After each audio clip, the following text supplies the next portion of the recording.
1. Longing to move ahead while stuck behind this long row of traffic, refusing to speed up. You can't reach heaven at 35 kilometers per hour. 2. Swallow gallons of poison, flood our systems to drown our sorrows, shifting blame because Bermudians love to drink right. 3. Needing explanations behind the 10,311 foreigners in 2012 occupying jobs that should be held by Bermudians. Used to think yourself too educated, now simple possession by another forces your hand out for. So all that, unable to ask for assistance when you need help filling your bag of chips. Bet I still catch you around Coopers though. 5. Unplanned pregnancy uncovers negative effects. Bottles passed around more than condoms. 500 were infected in 365 days. 6.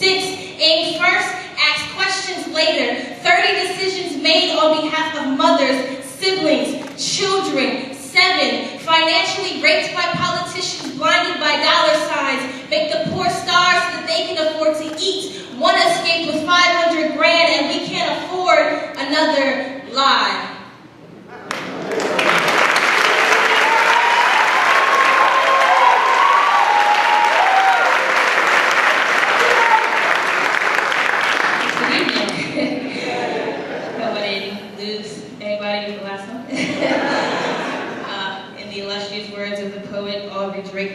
Just hold on, we're going home.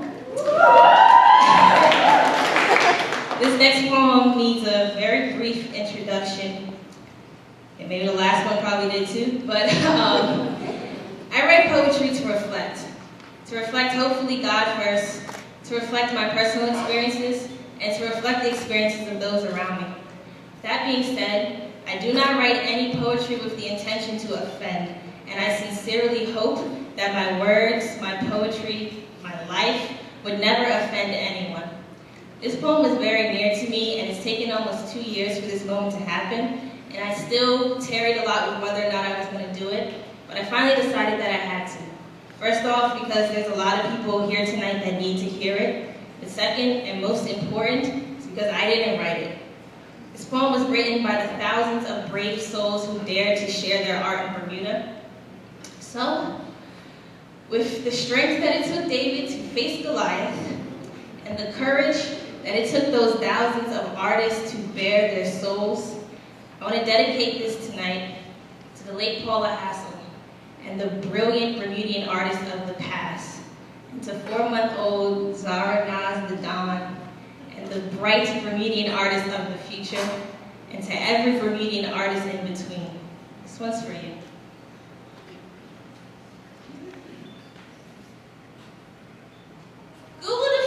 Art as the expression of creative skills and imagination, producing works to be appreciated for their beauty and emotional power. Art is supposed to make you think, question the norm, comfort the disturbed, and tell the artist's story.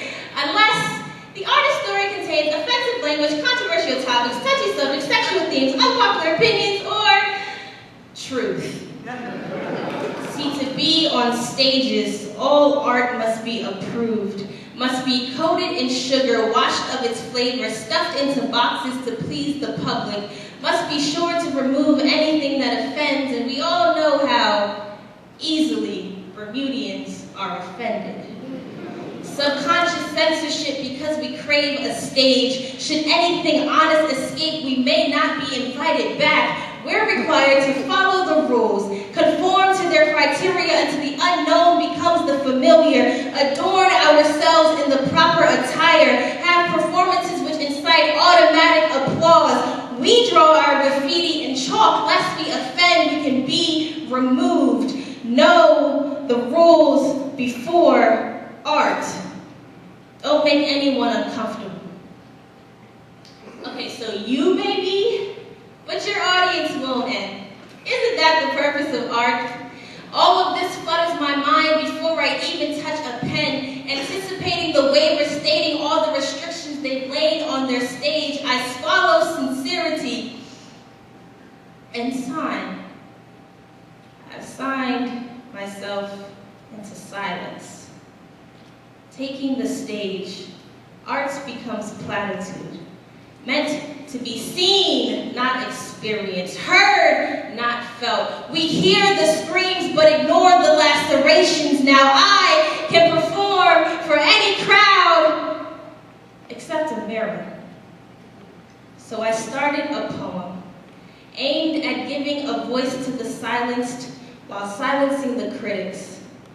Too afraid to finish, I wrote this, a plea to those of you who create your own wonderlands. Please stop changing your story for the very people who are asking to hear it. Stop compromising your experiences to appease the weak. Let me do that for you. I'll write my story. Strip all ideas which aren't mutually agreed upon. Dress it up in fancy outfits of metaphors and those beautiful shoes of hidden meanings. Impose only the Queen's English. And before you will stand, the art that can be shared everywhere, the art that everyone will love, the art that I'll get recognition for, and I shall title it PC Art, Politically Censored Art. And I'll cover the world with it.